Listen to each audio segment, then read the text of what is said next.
Alors, chers auditeurs et auditrices, il me fait plaisir de vous présenter un bref compte-rendu de la réunion ordinaire qui s'est tenue le 12 avril.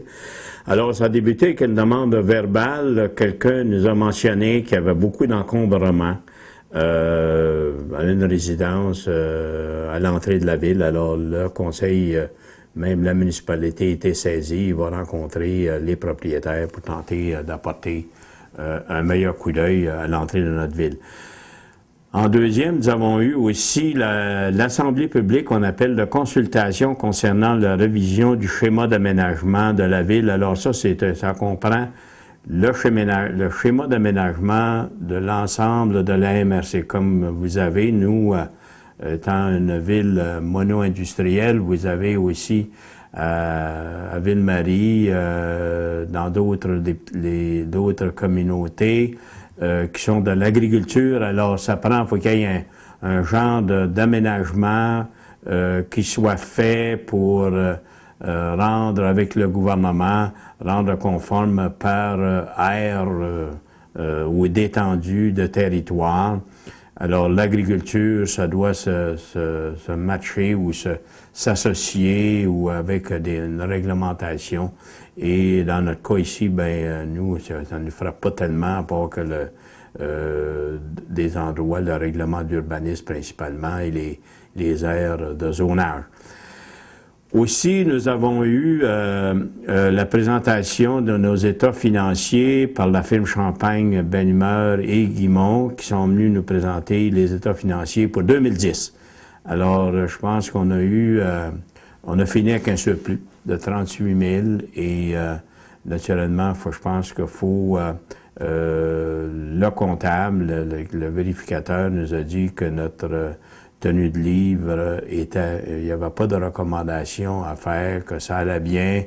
Il ne voyait pas apporter de modification à notre gestion municipale en ce qui concerne l'administration des deniers du public. Par la suite, les on a le dépôt du rapport du vérificateur. Ça prend une résolution qui était acceptée par les membres du conseil. On a eu aussi l'adoption du procès-verbal du 8 mars et j'irai aux travaux publics. Donc, qui a été, oui, comme vous en aviez parlé, on avait parlé auparavant, l'achat d'une niveleuse usagée. Alors, nous sommes allés en soumission. Nous avons eu un appel d'offres. Nous avons eu 2 soumissionnaires, dont un Concorbec, quelqu'un qui vient de la région de Montréal pour une niveleuse usagée, au coût de 145 000. L'autre était Arnstein de Norby et le conseil l'accepte à condition qu'elle soit vérifiée. Et nos gens ici vont y aller avec un mécanicien, faire l'évaluation si elle est telle que soumise sur la soumission à conditions mécaniques, et ainsi de suite. Et ces prix-là, c'est livré ici à Témiscamingue. L'autre sujet, c'était les tarifs qui sont à tous les ans revisés tant par le gouvernement du Québec et on applique la même table si jamais le même table de tarifs que le gouvernement du Québec, ministère des Transports, si jamais les gens avaient à louer une pièce d'équipement de la ville. Déneigement des chemins de villégiature. Alors, il y a des précisions qui ont été faites sur les chemins. Ce sont les mêmes chemins que l'an passé. Par contre, nous avons spécifié qu'il y a des aires pour le stationnement que nous voulons le long, principalement, c'est le long de la route 101. Alors, il y a une liste qui a été faite et vous pourrez la consulter au besoin. Cette liste qui donne, et ça, c'est pour éviter, c'est on a eu un malentendu autant avec nos permanents que les élus concernant l'élargissement des chemins durant la période de relâche, qui permet aux gens d'accès à leur chalet ou alors il y a eu une précision et vous pourrez la consulter. Il y a une liste là, pour le déneigement.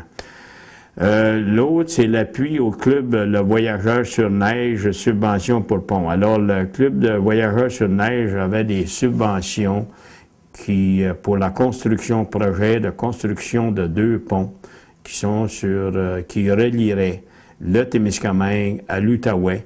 Alors, dans notre cas, nous autres, c'est Rapide des Joachins, il s'agit de Rivière-à-Louche et le Buckshot. Alors, les subventions, comme la raison, se terminent le 31 mars et comme la raison, nous sommes dans la neige, on ne pouvait pas construire ces ponts-là, aller déneiger l'ensemble de la route qui a peut-être 100 km pour se rendre là, ou 75 en autour de ça, et construire les ponts. Alors, on a pris une entente avec le club motoneige, la ville, on veut que ces choses-là soient faites, ces ponts-là soient construits parce que c'est important pour nous autres.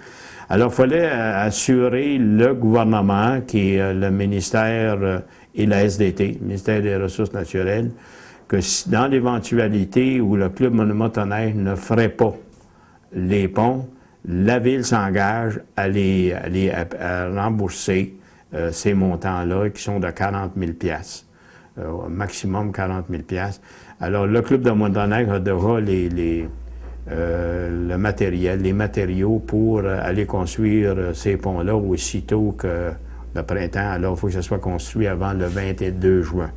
Alors, on n'a pas d'inquiétude. Je pense que ces gens-là, c'est des gens qui sont fiables. Alors, le Conseil accepte avec une résolution de faire parvenir aux ressources naturelles, de même pour les rassurer que les travaux vont être faits et ça va permettre au club motoneige de recevoir la subvention. Dans le développement économique, mais là, c'est une question de technique. Ils veulent que la nomination d'un responsable sur les questions familiales. Alors, nous avions recommandé Nicole Rochon. Par contre, il faut avoir une recommandation que ce soit un élu. Alors, Nicole est un élu, mais il faut qu'il y ait une autre résolution qui va passer, que ce soit sans mettre de nom, qu'on endosse que ce soit un élu, un ou une élue. Le programme d'établissement des résidents, comme vous le savez, on donne 1 000 à chaque nouveau propriétaire d'une maison, d'une propriété à Témiscamingue. Alors, nous en avons d'autres demandes. Alors, la ville, le conseil accepte de rajouter un autre 5 000. On avait 10 000. Nous avons mis 15 000 et on a rajouté parmi notre surplus un 5 000 qui serait pour les gens qui présenteront des projets. L'autre aspect qu'on va mettre, c'est que faut que ça soit présenté à la ville maximum un mois après le contrat notarié. Alors, les gens auront, pour être éligibles, devront présenter à la ville leur demande de subvention, ça veut dire un mois après que les actes notariés ont été passés. Dans l'urbanisme, permis de lotissement Marie-Rose Venn, alors là aussi, il s'agit d'un droit de passage. Ça se situe entre la passerelle ou la marche pétionnière au parc qu'on devrait appeler Paul-Benoît, qui est en arrière du restaurant Thème-Rose, et qui relie le chemin Kipawa. Nous avions déjà un droit une servitude là, et pour un tuyau pluvial qui passe en plein milieu de son terrain de stationnement.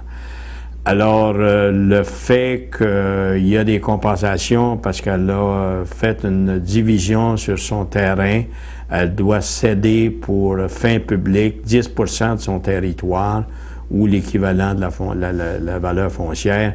Alors, elle accepte de laisser 4 mètres de large qui partirait de la chemin Kipawa sur son territoire, qu'elle laisse justement pour notre eau pluviale et qui va servir aussi pour donner accès à Paul-Benoît. Alors, cette a été accepté par le Conseil. Alors, il va y avoir des actes notariés, naturellement, qui vont être signés pour assurer la pérennité dans les droits de passage et ainsi de suite. Elle pourra jouir du terrain pour le stationnement. Cependant, lorsque nous aurons du creusage à faire, nous serons sur notre terrain. Le deuxième, mais c'est l'approbation d'un bâtiment commercial au 530, encore là. Là, il y a pour l'implantation, le PIA qu'on appelle, là, qui est le programme d'implantation architecturale chemin Kipawa. Alors, a été accepté. Il y avait un modèle, un plan de devis. Alors, a été accepté recommandé par le comité d'urbanisme et accepté par le conseil. L'autre, c'est l'adjudication d'un contrat de service d'études de faisabilité. Alors, ça aussi, ce qu'on parle de faisabilité, c'est la question du fréon qui va être dans notre système de réfrigération pour la glace. Ce système-là, éventuellement, va faire modifier notre système. Le fréon, de plus en plus, va être éliminé. Il faut trouver d'autres. Il y a d'autres procédés là, qui vont être moins polluants. Alors, il y a 4 soumissionnaires et le plus bas soumissionnaire, c'est Opté, qui est de Saint-Jérôme pour 18 220 $, incluant les taxes. Alors, le contrat lui a été adjugé hier soir. Ensuite, je vais à l'administration, qui est la liste des comptes à payer pour un montant de 563 274. Alors, vous avez dans ça les firmes de consultants avec notre usine d'eau potable. Je pense que la MRC, ce sont les plus gros dans ça. Aussi, on a eu l'approbation des états financiers 2010 de l'OMH, qui est 10 %. Vous savez, l'OMH, c'est nos HLM qu'on appelle. Nous autres, là, nos résidences sont situées sur la rue Riordan, en face du salon funéraire. Le déficit, nous avons 10 % de déficit, alors c'est qui est de 14 236 que nous devons payer. C'est à peu près dans l'ordre des autres années antérieures.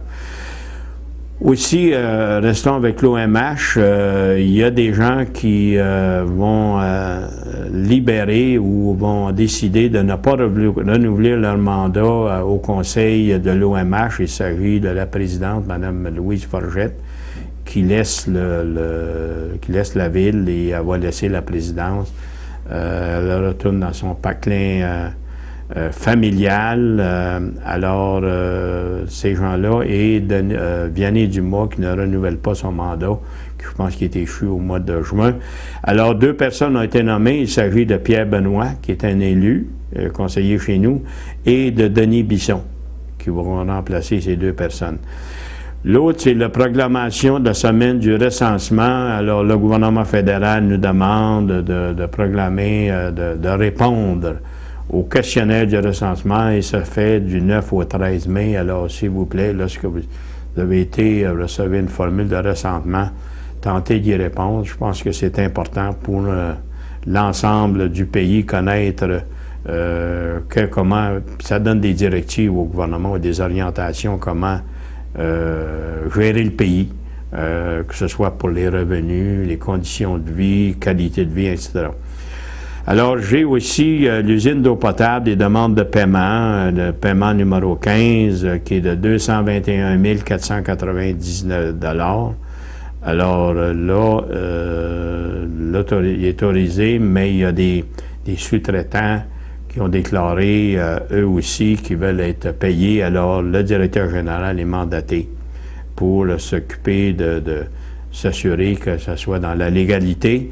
Vous avez la même chose avec le paiement numéro 16, qui est la même chose. Cependant, il y a des négociations, comme le contracteur était en retard, alors on lui charge les frais qui nous a causés à la ville pour les retards. Alors le directeur général a été mandaté d'informer de concert avec la firme d'ingénieurs, le contracteur, qui a lui aussi a des responsabilités sur les retards et qui devrait rembourser la ville pour certains frais qui ont été occasionnés durant cette prolongation.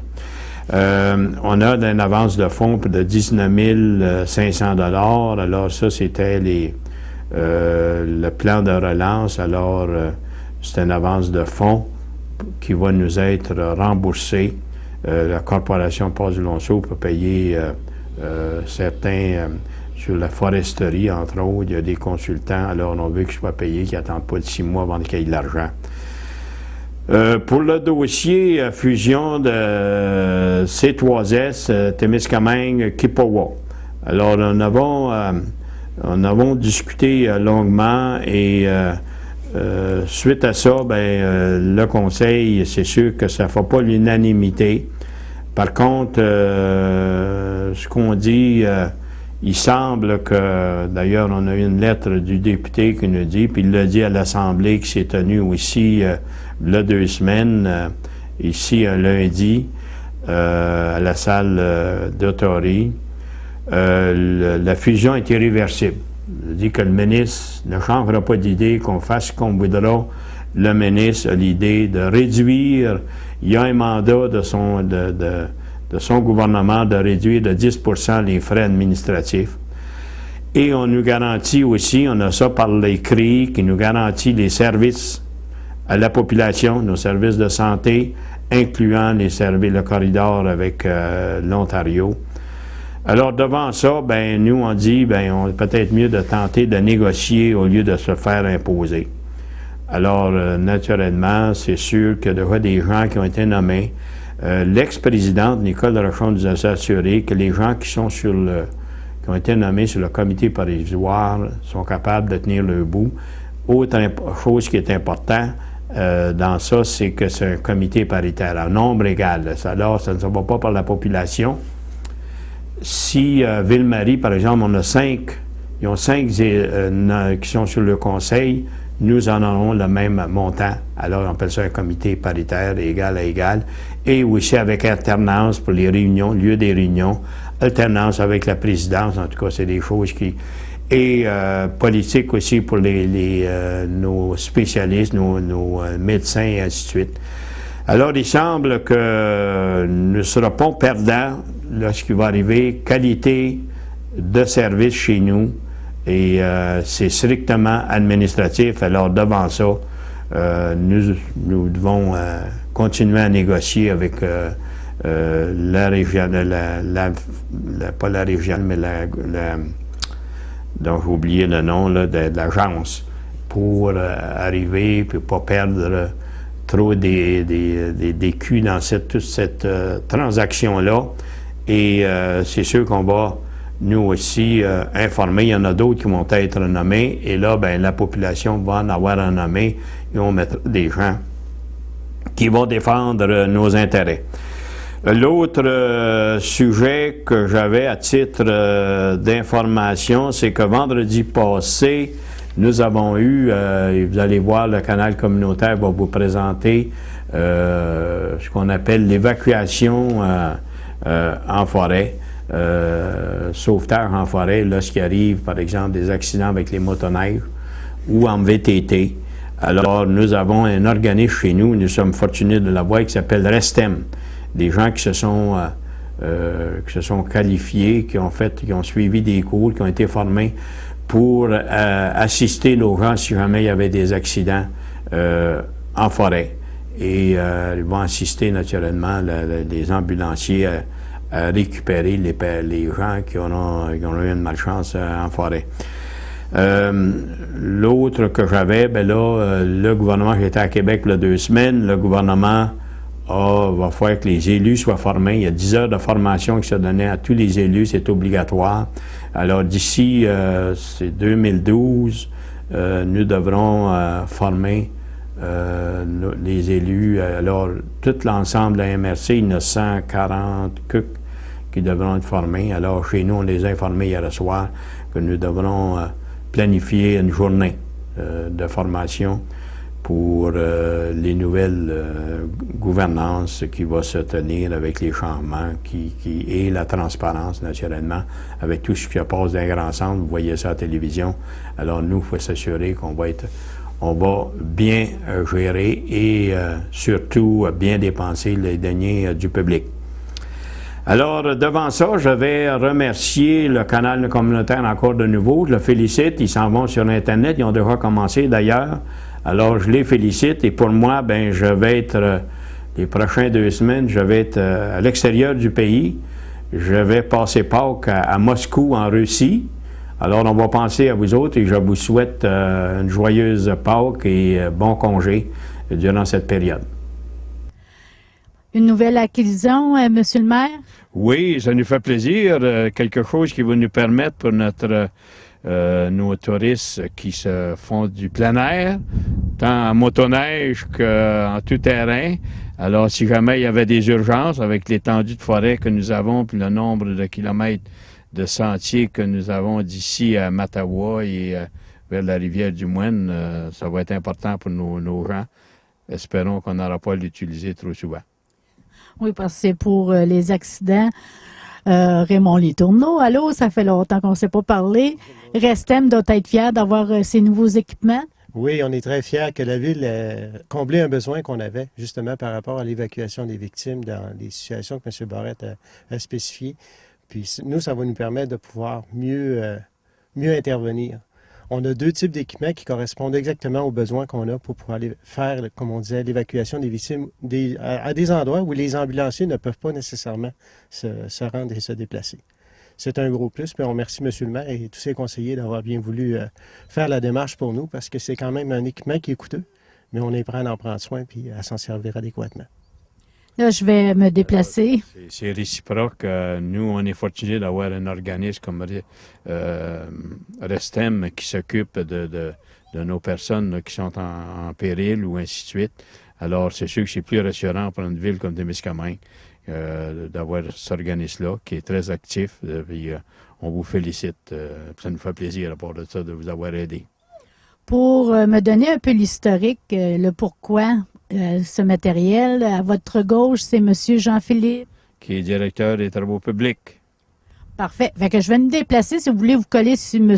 Letourneau, M. le maire. Jean-Philippe, ton nom de famille? Côté, Jean-Philippe Côté, directeur des travaux publics. Comment est venue cette acquisition?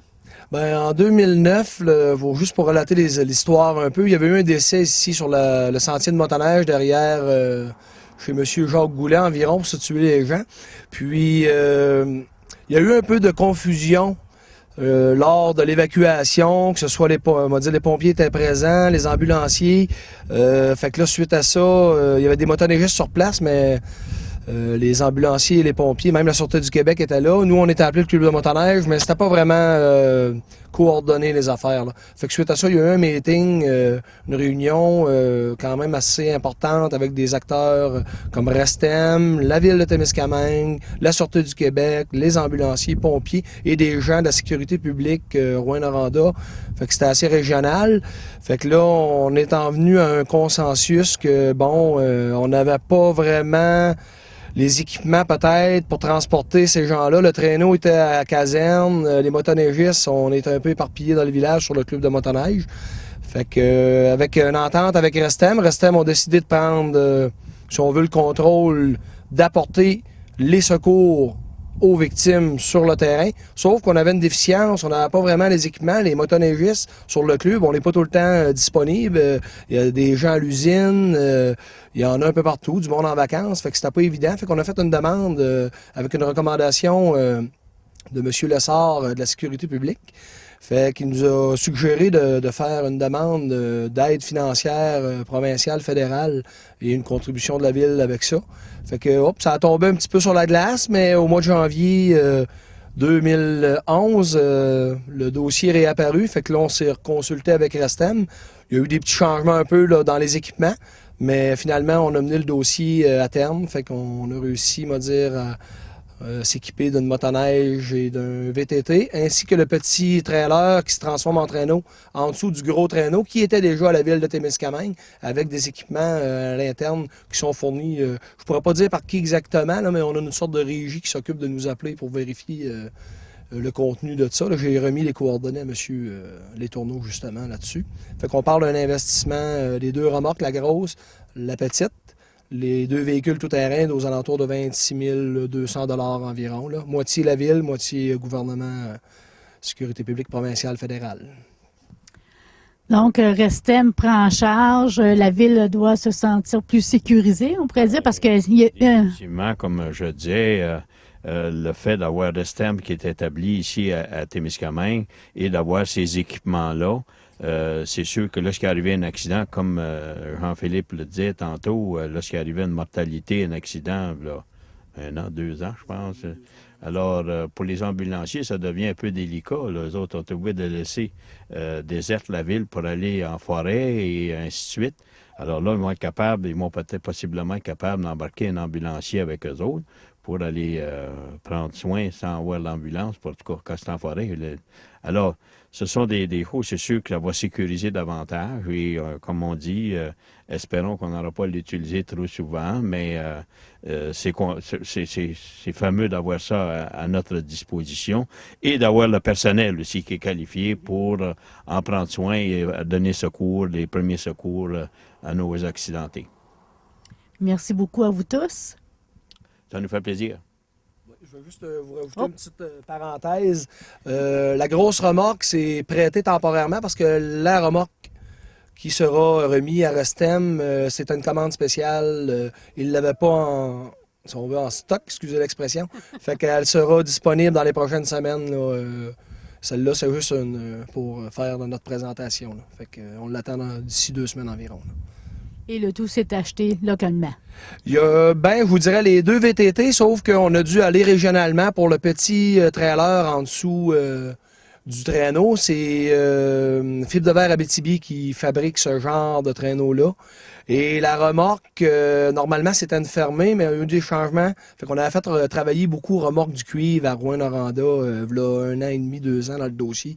Fait que c'était une fabrication spéciale en aluminium. Fait qu'on a été allé avec eux autres, vu qu'on les a fait travailler beaucoup, là, mais c'est régional. Pour les VTT, on a pris chez Parkin ici à Témiscamingue, c'est bien sûr. Oui. Bien, merci beaucoup tout le monde. Alors, merci Jean-Philippe. Tu as travaillé beaucoup sur ce dossier-là. Il y en a un qui est absent, c'est le directeur général. Lui aussi a travaillé dans ce dossier-là pour le rendre à terme. Alors, on vous remercie, vous autres aussi. Et naturellement, on doit remercier Restem qui s'intéresse à secourir nos accidentés. Et aussi que son chien, qui est important, il fait beaucoup d'entraînement là, avec son chien. Là. Merci, Jean-Philippe. Alors, il fait beaucoup d'entraînement avec son chien. Il fait aussi des services pour plongée sous-marine, pour trouver des noyés, ainsi de suite. Alors, c'est un service qu'on a au Témiscamingue. Il y a bien des endroits qui aimeraient en avoir un pareil. Alors, on vous félicite et continuez votre bon travail. Merci beaucoup. C'est encourageant.